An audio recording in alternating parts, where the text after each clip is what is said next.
Have you ever felt like you're caught in a non-stop race? Like every single day is just about running against the clock, juggling work, worrying about bills, and chasing after those achievements that society labels as success? We push ourselves forward, so busy sometimes that we even forget to just breathe. We build careers, accumulate things, and it might seem like we're in control of our lives, but deep down, maybe there's this vague feeling of emptiness, a question that keeps popping up. Is this really the life I want? What's the true meaning behind all this hustle? Maybe you're nodding along right now because you see yourself in that picture. Maybe you're feeling tired and burnt out, like you're putting in so much effort, but the rewards feel small compared to the struggle. Or perhaps you're at the peak of your career and you have things others only dream of, yet you feel more lonely and lost than ever. Do you ever get the feeling you're living according to society's default program rather than living your own life? If you've ever wrestled with thoughts like these, if you're longing to find balance again, to rediscover joy and real meaning in your life, then today's video is definitely for you. Today we're diving into a timeless classic, a book that has truly transformed the lives of millions around the world. The Monk Who Sold His Ferrari by Robin Sharma. Now, this isn't just your average self-help book. It's an inspiring fable, an extraordinary journey to rediscover our inner strength, uncovering the secrets to living a truly fulfilling life, bursting with passion and purpose. No matter where you are on your life path right now, I truly believe the lessons from the monk who sold his Ferrari will touch your heart, plant seeds of positive change, and ignite the courage you need to walk your own unique path. So go ahead, grab a warm drink, find a cozy spot, and let's embark on this journey together, exploring the incredible wisdom packed within this special book. Before we dive into the story, let's talk a little about the author, Robin Sharma. He's a globally renowned Canadian writer and speaker of Indian descent, a leading expert in leadership and personal development. What's fascinating is that Robin Sharma himself was once a successful lawyer, but he chose to leave that high-flying career behind to pursue his true passion, writing and speaking, sharing meaningful messages with the world. Perhaps it's this personal experience that allowed him to write The Monk Who Sold His Ferrari with such authenticity and depth. Many readers feel that parts of the author's own journey are woven into the main character. The Monk Who Sold His Ferrari was first published back in 1997 and quickly became a global phenomenon, translated into dozens of languages with millions of copies sold. The book's appeal lies not only in its profound philosophies, but also in its captivating storytelling style, using an easy-to-understand fable format that resonates deeply. It doesn't preach. Instead, it guides us through a dramatic and moving story. Our main character is Julian Mantle. Picture a man who seemingly has everything society dreams of. A superstar trial lawyer, famous, brilliant, living in a lavish mansion, owning a private jet, a private island, and of course, a gleaming red Ferrari, the ultimate symbol of success and power. Julian embodied ambition and self-satisfaction, a man who believed he held the world in his hands. In his younger years, he even had what looked like a perfect family life with a beautiful wife and a lovely daughter. But life, as we know, is never a straight line. Tragedy struck when a terrible accident claimed the life of his only daughter. The immense pain was like a fatal blow, not only destroying his family, but turning Julian into an empty shell.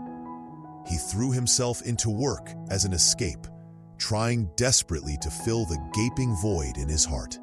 He worked maniacally, day and night, neglecting his health and his soul.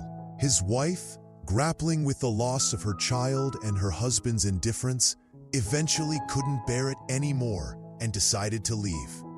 The divorce was the final straw, pushing Julian deeper into the vortex of work and loneliness. More than 20 years passed. Julian Mantle remained a top lawyer. His wealth grew and his fame soared. He wore the cloak of success, the facade of glamour.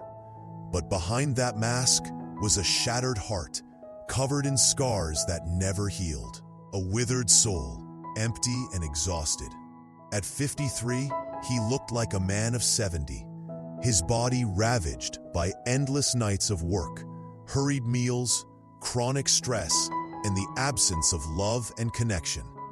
He had everything material, but he had lost the most precious things: himself, his health, and his spirit. As the writer Walter Winchell once said, "When you are asleep in life, life calls you with very bitter alarms." And destiny's alarm bell rang loud and clear for Julian.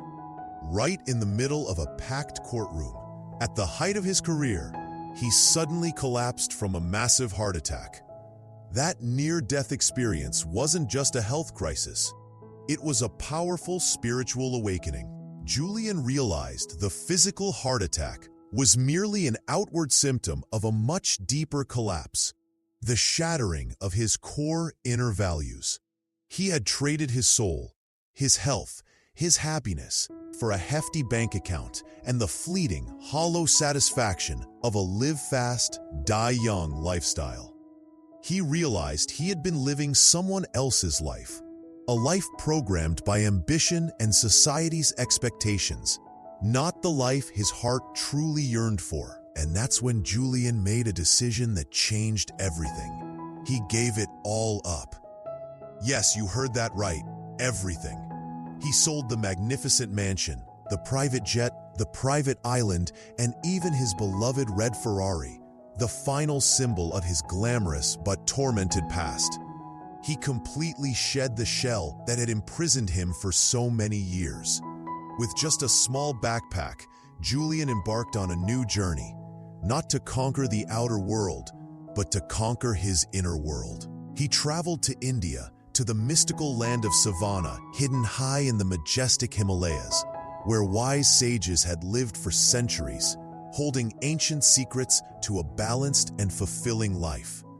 There, under the guidance of Yogi Raman and other wise monks, Julian learned methods to master his mind, nourish his soul, care for his body, and awaken his limitless potential.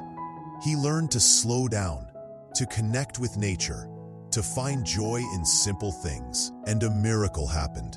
From a 53-year-old man who looked 70, with a barren soul and an overweight, weary body, Julian underwent a complete metamorphosis. He became healthy, strong, vibrant, and full of life, like a young man. The wrinkles on his forehead vanished, and his eyes became clear and radiant. Most importantly, he found inner peace, the joy of living, and his true purpose in life. Julian Mantle's story is the common thread running through the book, a living testament that change is absolutely possible, and that it's never too late to start over and write a more meaningful chapter in your life. It reminds us that true happiness and success aren't about how much we possess, but about who we are and how we live. Lesson 1. The Mind Garden. Master your thoughts, master your life. One of the most fundamental and crucial lessons Julian learned from the Sivana sages, and a core message Robin Sharma wants to convey, is the incredible power of the mind. The book beautifully compares our minds to a fertile garden. You are the gardener. You have the power to decide which seeds to plant and which weeds to pull out. If you tend your garden carefully, planting positive seeds like joy, gratitude, optimism, love, and courage, your mind garden will blossom with vibrant flowers of happiness and peace.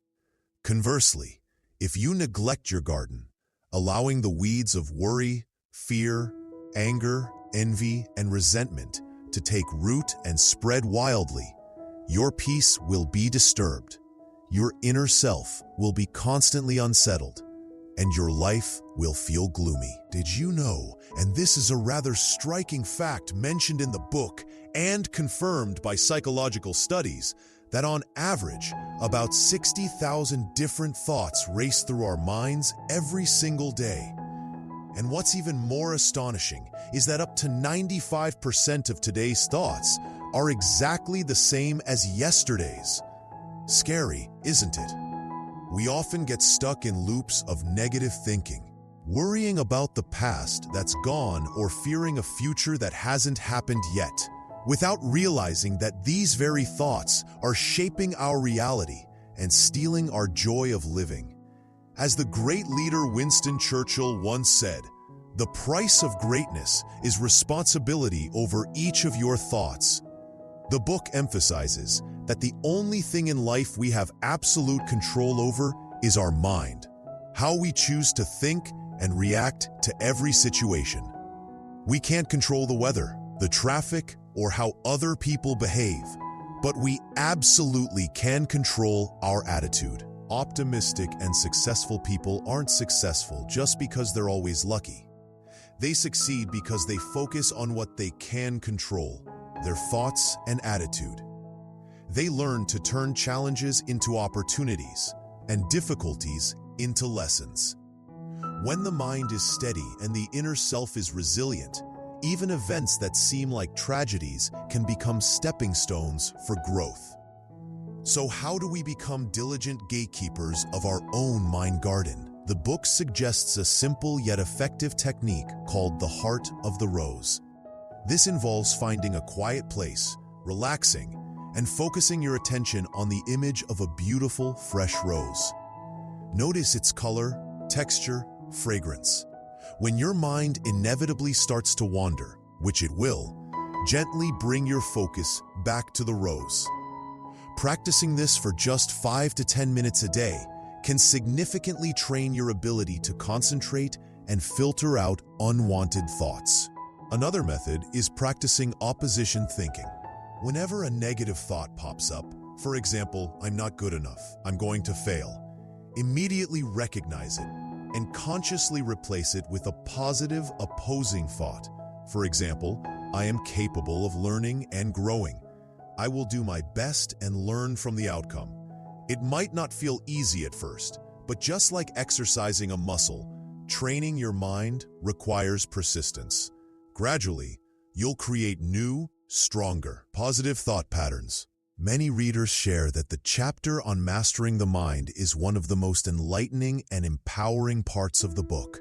It reminds us of the inner power we've long forgotten to possess. The philosopher Epictetus also said, "Men are disturbed not by things, but by the views which they take of them." Mastering your mind garden isn't an easy task. It requires self-awareness and continuous effort, but the reward is immeasurable. A life of peace, freedom, and inner strength.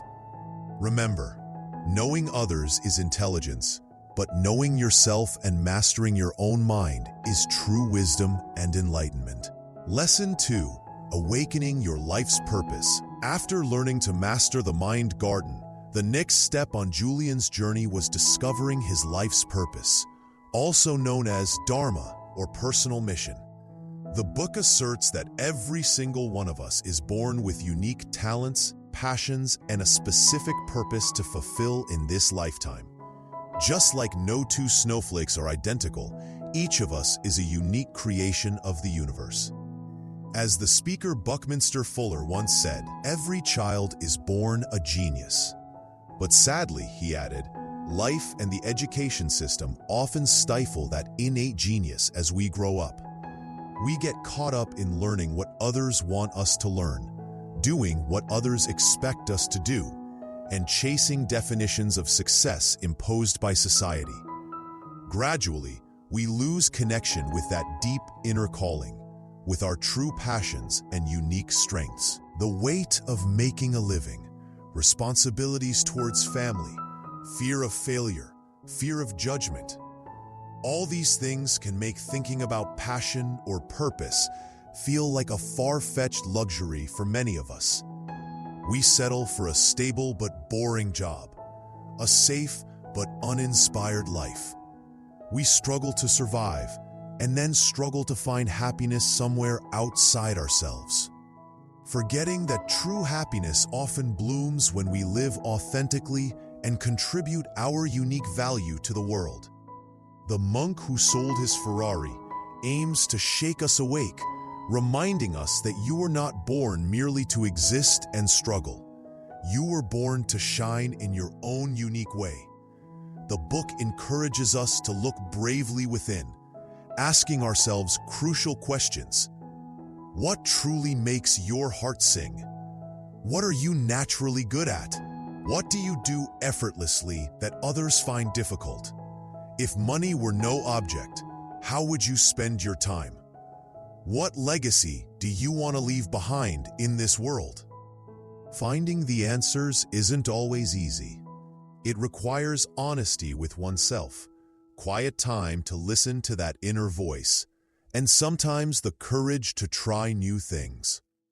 Maybe your mission isn't to change the entire world like Martin Luther King Jr., Mahatma Gandhi, or Mother Teresa.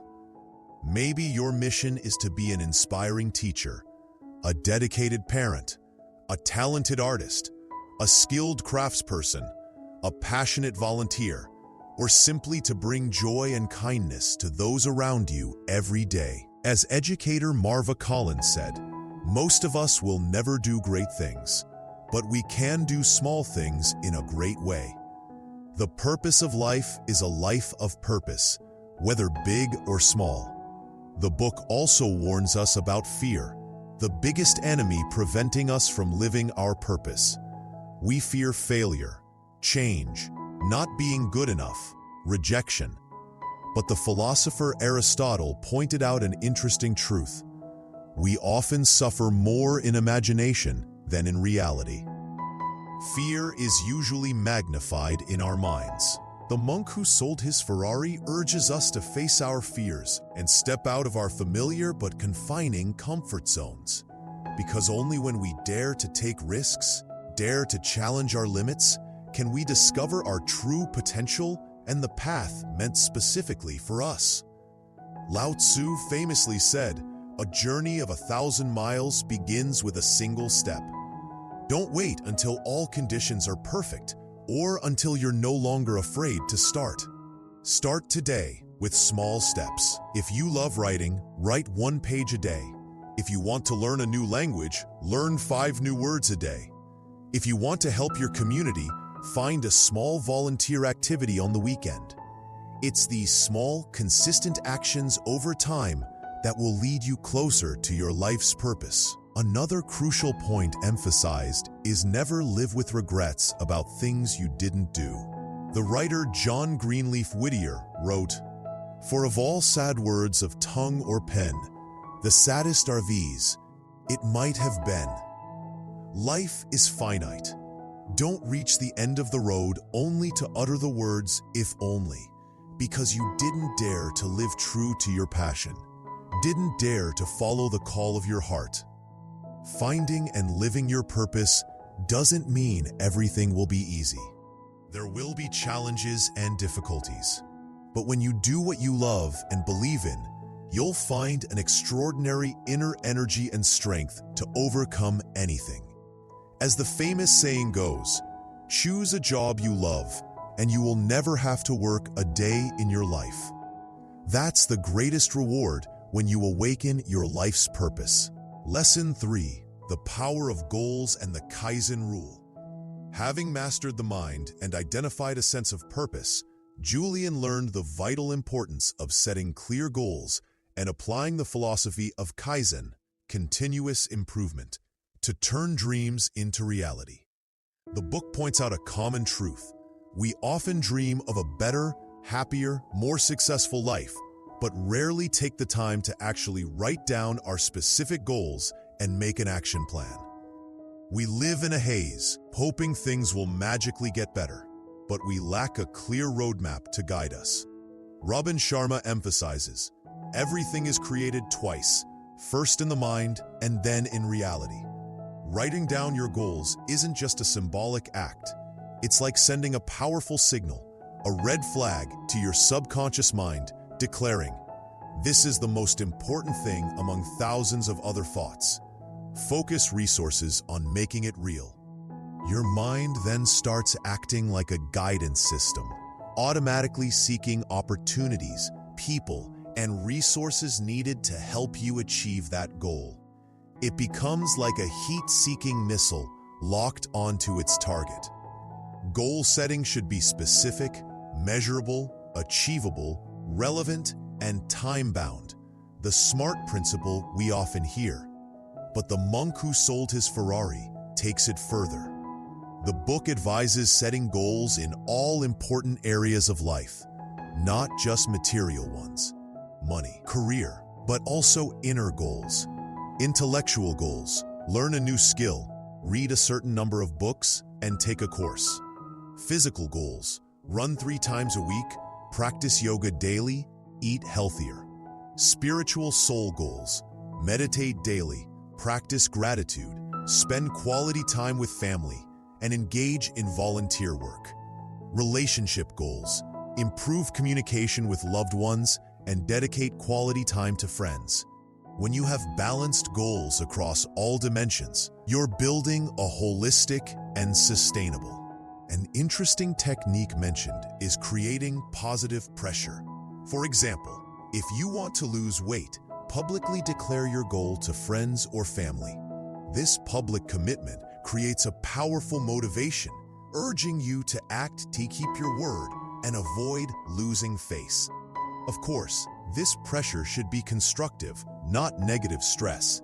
However, just setting goals isn't enough. The journey towards the goal is equally important. And this is where the Japanese philosophy of Kaizen shines.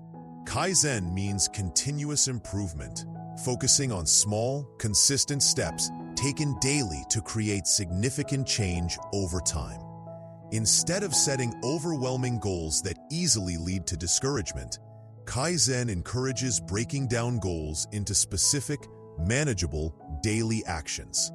The book introduces the 10 rituals of radiant living, daily habits practiced by the Sivana sages to constantly develop themselves and maintain peak energy. This is the essence of Kaizen applied to life. 1. The ritual of solitude. Set aside time each day, even just 15 to 30 minutes, to be alone in absolute silence. This is a time to reconnect with yourself, reflect, and recharge spiritually. It could be meditation, a walk in the park, or simply sitting quietly observing nature. Silence isn't emptiness, it's where inner strength is nurtured. 2. The ritual of physicality. A sharp mind requires a healthy body. Taking care of your body is non-negotiable. Move every day. Walk, run, swim, do yoga, or do whatever you enjoy. The book specifically highlights the importance of proper breathing, deep belly breathing, to supply enough oxygen to the body and brain, keeping you energized and alert. 3. The ritual of live nourishment. You are what you eat. Prioritize living, fresh foods like vegetables, fruits, and whole grains. Minimize processed foods, fast food, refined sugar, and red meat. A healthy diet isn't just good for physical health. It directly impacts mental energy and clarity. 4. The ritual of abundant knowledge. Embrace lifelong learning. Commit to reading for at least 30 minutes every day. Books are an endless source of knowledge, expanding horizons, stimulating thinking, and nourishing the soul. Choose quality books that add positive value to your mind garden.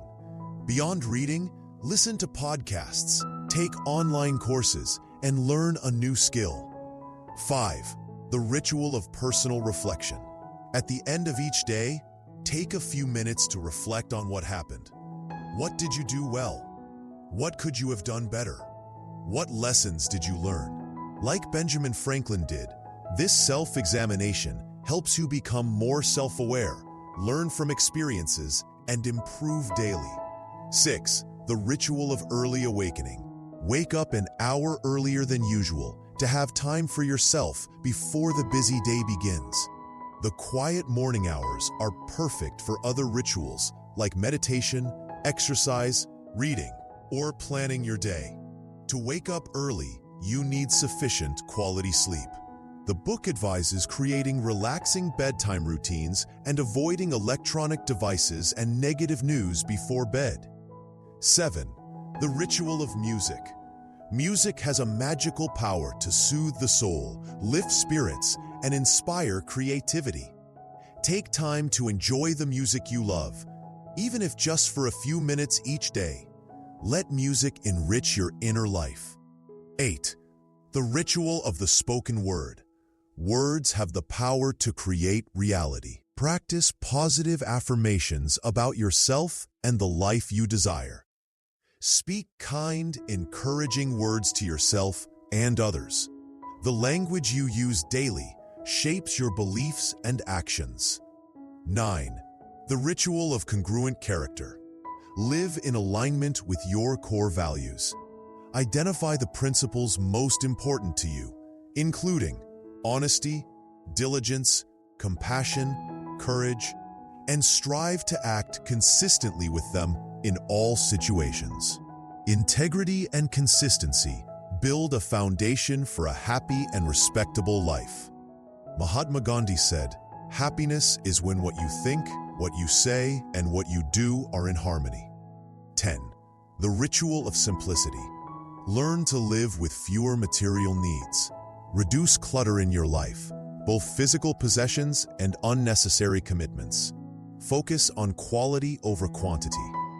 Living simply frees up energy, time, and mental space to focus on what truly matters and find joy in simple things. Henry David Thoreau lived for 2 years in a small cabin by Walden Pond to demonstrate how a simple life can bring freedom and spiritual wealth. These 10 rituals aren't rigid demands, but flexible suggestions for building positive, sustainable habits. The key is consistency and persistence. Don't try to implement them all at once. Start with 1 or 2 that resonate most with you. Practice them daily until they become habits, then gradually add more. The power of Kaizen lies in the compounding effect of small actions over time. As the ancient proverb says, sow a thought, reap an action. Sow an action, reap a habit. Sow a habit, reap a character. Sow a character, reap a destiny. Lesson 4. Discipline is the bedrock of freedom. Sounds paradoxical, doesn't it? We often think discipline means restriction, being tied down, and losing freedom. But the monk who sold his Ferrari offers a completely different perspective. It's precisely discipline that brings true freedom. The ancient Greek philosopher Epictetus stated, "No man is free who is not master of himself." Real freedom isn't about impulsively doing whatever you feel like. It's about having the inner strength to do what needs to be done, what's right, and what moves you closer to your goals, even when you don't feel like it at that moment. Think about it. Who is truly enslaved? The person who gets up early to exercise, even when it's cold, or the person who hits the snooze button repeatedly because they can't overcome laziness? The person who declines an unhealthy treatment to protect their health, or the person who can't control a momentary craving? The book argues that undisciplined people are actually slaves to their fluctuating moods, instant gratifications, and bad habits. They lack self-control and therefore lack the true freedom to shape their lives intentionally. Albert E.N. Gray, in his famous speech, The Common Denominator of Success, concluded after years of research, "The successful person has the habit of doing the things failures don't like to do. They don't like doing them either necessarily, but their disliking is subordinated to the strength of their purpose." That's the power of discipline, the ability to prioritize long-term goals over short-term satisfaction. Building discipline isn't easy. It's like training a muscle. It requires effort and persistence. Robin Sharma compares the power of discipline to a cable. A single thin strand breaks easily, but many thin strands woven together form an incredibly strong cable. Similarly, small, disciplined actions performed consistently every day accumulate, building immense inner strength and a resilient will that helps you overcome any obstacle. Start small. Commit to waking up 15 minutes earlier, reading 10 pages a day, and taking a 20-minute walk after dinner.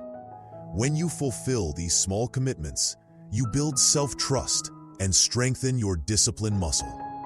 Gradually, you can increase the challenge and apply discipline to more significant areas of your life. Discipline isn't punishment, it's an investment in your future. It frees you from procrastination, regret, and feelings of helplessness. It gives you the power to pursue your dreams, live purposefully, and achieve things you previously thought impossible. As Jim Rohn said, discipline is the bridge between goals and accomplishment. Lesson 5. Respect your time, the priceless gift. One of the most profound realizations Julian had after his near-death experience was the finite nature of time.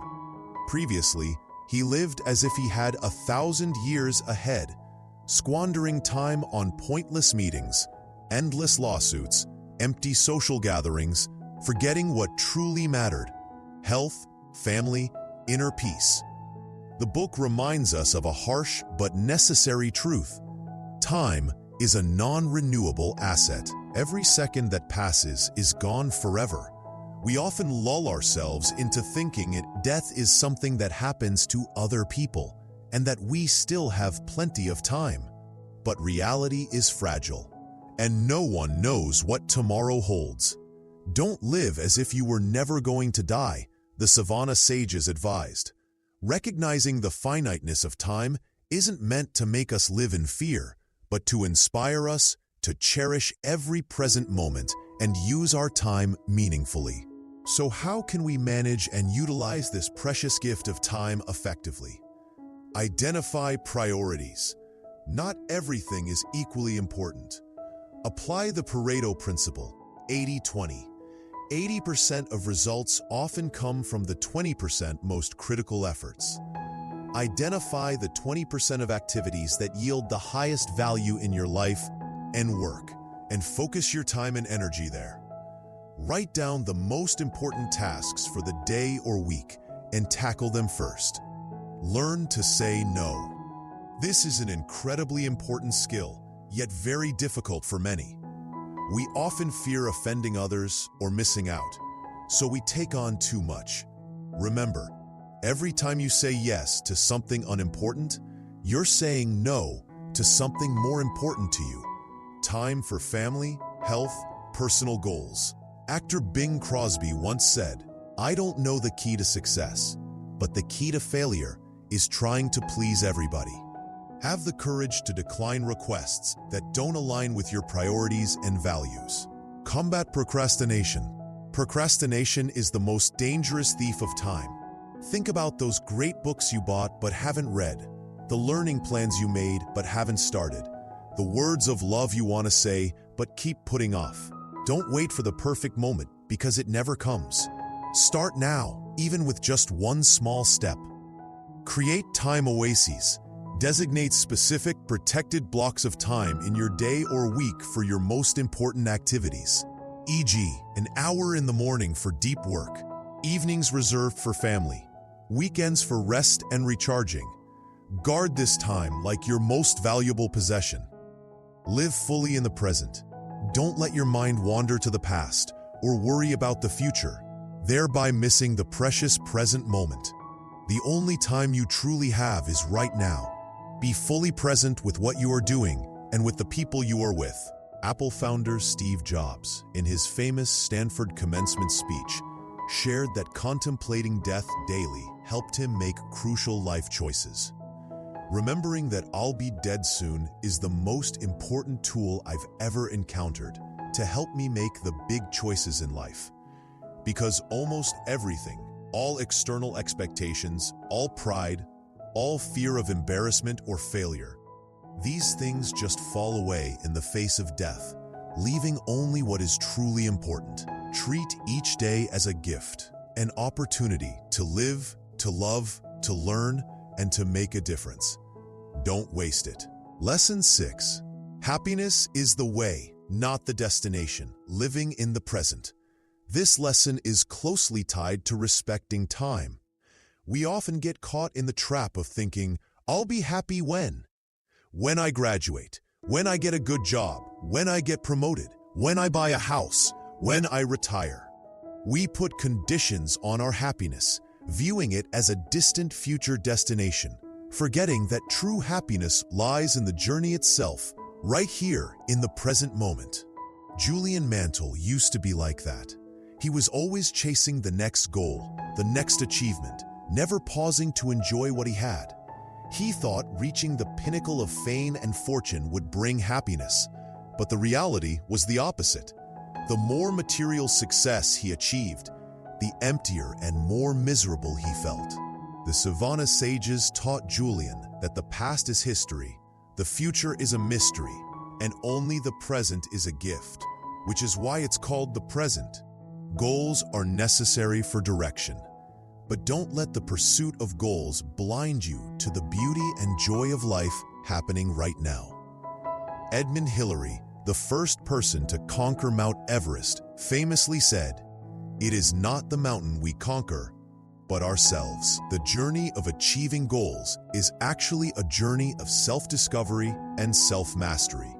Therefore, the excitement and meaning lie in the process itself, the efforts, the lessons, the setbacks, the small joys along the way, not just in the final outcome. Learn to savor the simple pleasures of daily life, the taste of your morning coffee, the warmth of the sun on your skin, the laughter of a loved one, the beauty of a flower by the roadside, the satisfaction of completing a small task. Practicing mindfulness, paying full attention to what you are doing in the present moment without judgment, is a wonderful way to reconnect with the now and find joy in seemingly ordinary things. When you learn to live fully in each moment, you'll realize that happiness isn't something distant to be chased. It's always available here and now, waiting for you to discover it.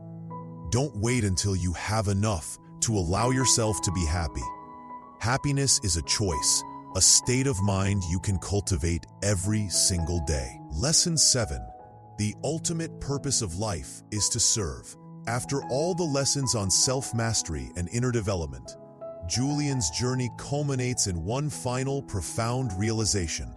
The true meaning of life lies not just in self-improvement, but in contribution and service to others. Stephen Covey's book, The Eighth Habit, another renowned author in personal development, contains a very meaningful quote. When a person does not have a passion for finding and using his voice to serve noble purposes, then the vacuum in his soul is filled with feelings of insecurity and the hollow voices of societal scripting. The monk who sold his Ferrari affirms that we are born not just to receive, but also to give. When we shift our focus from me to we, from accumulating for ourselves to contributing to the community, we find a deeper joy and fulfillment than any personal achievement can provide. Service doesn't necessarily mean grand, heroic acts. It can start with very small, everyday things. Taking the time to truly listen to a friend going through a tough time, offering a word of encouragement to a colleague, helping a stranger on the street, sharing your knowledge or skills with others, donating a portion of your income or time to charitable causes. Simply treat everyone you meet with kindness and respect. Always ask yourself, how can I help someone today? What value can I bring to the world?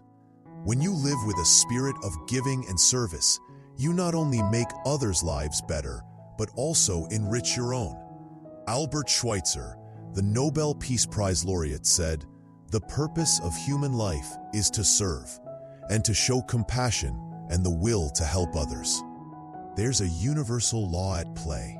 The more you give, the more you receive. When you sow seeds of kindness, generosity, and love, you will reap the sweet fruits of joy, connection, and a meaningful life. Neuroscientist Howard Thurman offered excellent advice. Don't ask what the world needs. Ask what makes you come alive, and go do it. Because what the world needs is people who have come alive. When you find your passion, as discussed in the lesson on purpose, use that passion as a vehicle for service. That's how you combine self-development with creating value for others, which is the formula for a truly fulfilling and meaningful life. So we've journeyed together through the profound and meaningful lessons from Robin Sharma's The Monk Who Sold His Ferrari. Through Julian Mantle's inspiring story, we've learned how to cultivate our mind garden, awaken our life's purpose, harness the power of discipline and daily rituals for self-improvement, the importance of valuing time, living fully in the present, and finding true meaning in service to others. The Monk Who Sold His Ferrari isn't just a book to read once and put back on the shelf. It's like a lifelong companion, a guidebook we can return to again and again for guidance and inspiration. The philosophies within, though simple, are incredibly powerful and capable of fundamentally changing how we see ourselves and the world around us. Many readers worldwide have shared how this book genuinely created a turning point in their lives, helping them find balance, joy, and direction after periods of feeling exhausted and lost. Of course, reading the book is just the first step. What truly matters is applying these lessons to our daily lives, turning theory into concrete action. Change doesn't happen overnight. It's the result of persistent, dedicated effort. I hope that through today's sharing, here on BookSmart Insights, you've gained some fresh perspectives and strong motivation to start building a more meaningful, fulfilling life in your own unique way. Remember, you have the power within you to change and write the life story you truly desire. Be brave enough to take those steps, however small, on the path to fulfilling your own mission. Ignite the fire of passion in your heart and live each day with gratitude and enthusiasm. Thank you so much for spending your time with me today. If you found this video helpful and meaningful, please give it a thumbs up and share it with your loved ones and anyone who might also be on a journey of seeking purpose. And importantly, please leave a comment below letting me know which lesson from the monk who sold his Ferrari resonated most strongly with you. What's one thing you plan to apply to your own life? I'd absolutely love to read your thoughts. Finally, if you enjoy content like this about personal growth through books, make sure you hit that subscribe button for the BookSmart Insights channel and ring the notification bell so you don't miss out on our future insightful videos. Thanks again, everyone. Wishing you joy, peace, and meaning on your journey. Take care, and I'll see you in the next video.